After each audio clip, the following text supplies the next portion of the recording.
When we made plans for a new deck, I decided to design and turn 108 balusters. Where we live in Pennsylvania, vase-shaped balusters are very common. Sometimes they rise from the bulb and sometimes they descend. And sometimes you get both at once, side by side. I made a lot of pretty bad drawings. I love this sensuous and symmetrical balustrade from Carpenter's Hall in Philadelphia. So I made half-size models to investigate symmetrical ball-centered turnings like these.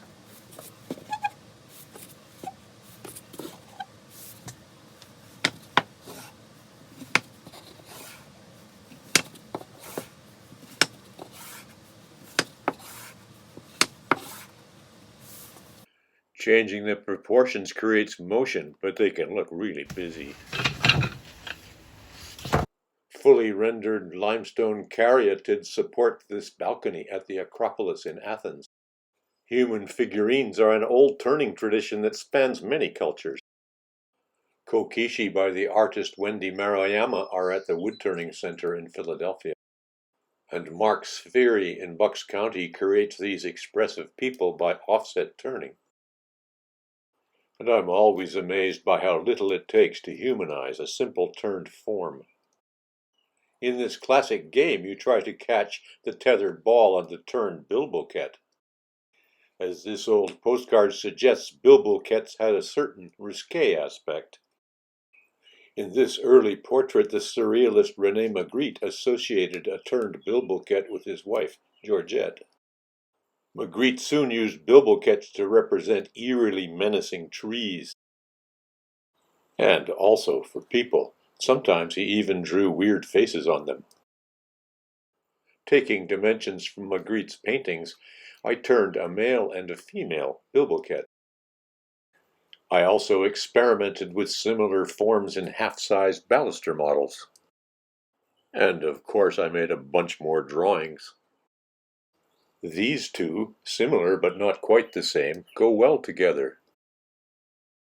The view from an angle, as they'd be installed, animates the spaces in between. But a whole row of them? Visually bumpy and way too busy. It'd just be confusing. I churned through quite a few half-sized models before finally settling on forms that I really liked. Finally, I made a full-size caryatid baluster with simple 1-2-3 proportions. And I made this full-size mock-up before digging in to turn a full set of 108. Groff & Groff had some terrific 8-quarter cypress that I could slice up into 2x2 turning blanks.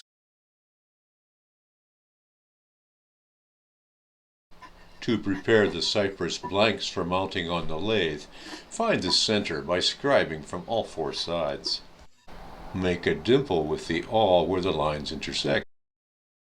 And be careful the wood grain doesn't deflect the mark.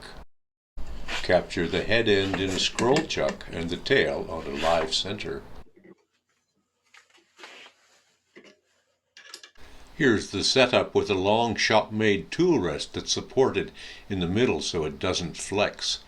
The story stick is the exact same length as the workpiece, and I've mounted a reference baluster directly behind the lathe. To begin, just mark the pommels where square turns to round.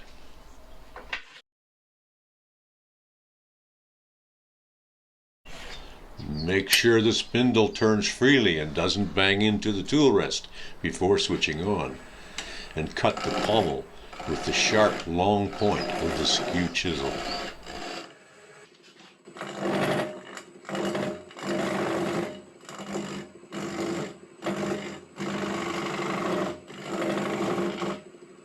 The large spindle roughing gouge removes a lot of wood quickly.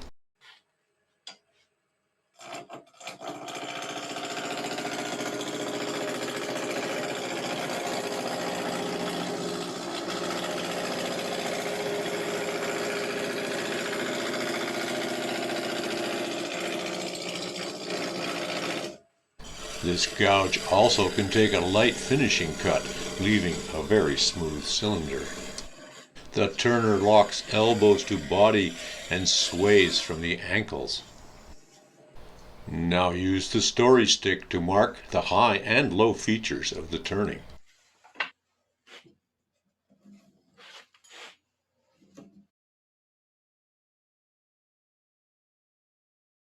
You can turn anything with a sharp spindle gouge. A right-handed person would begin at the tail end. Cut in deep to make the foot.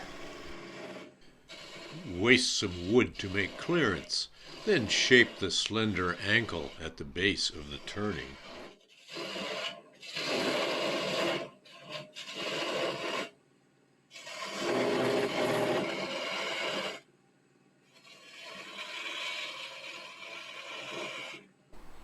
Now move directly to make the next incision at the waist of the form.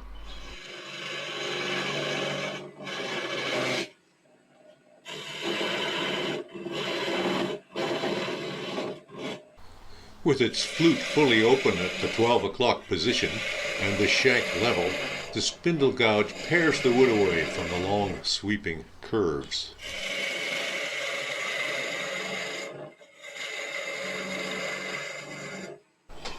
Roll the gouge into the bird's beak, angling steeply to form a narrow waist.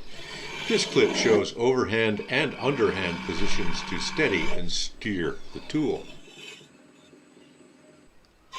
Continue working toward the headstock to define the three curvy forms.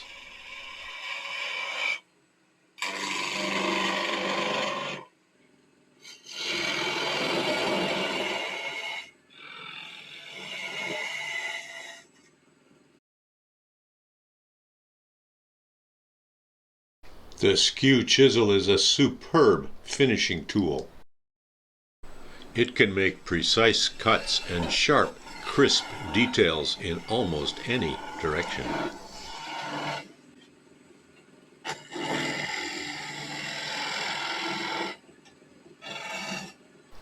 Wrap the left hand around the workpiece so the thumb can guide the skew.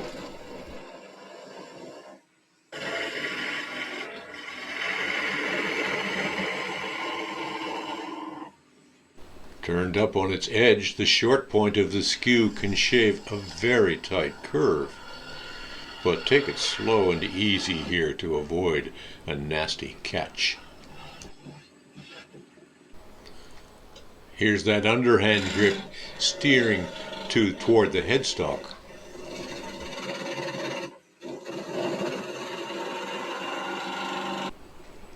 Dance along the turning and flip the skew as needed to clean up the turning's details.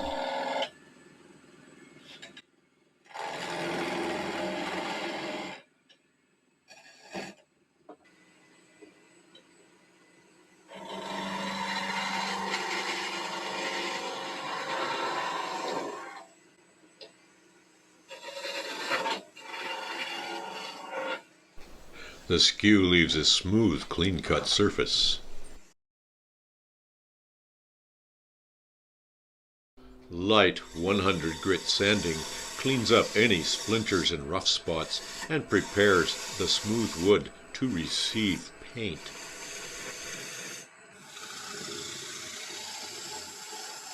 Finally, knock the sharp corners off so paint will stick there too. Number 94 in a set of 108.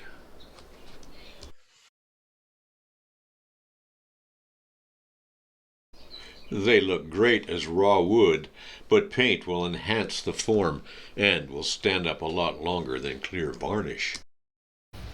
Cypress is a very durable and rot-resistant wood, so with primer and paint, they'll never rot. They'll last forever.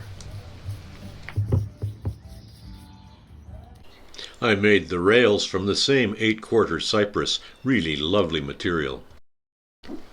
So, now they're all primed and top-coated, ready to install on our new deck.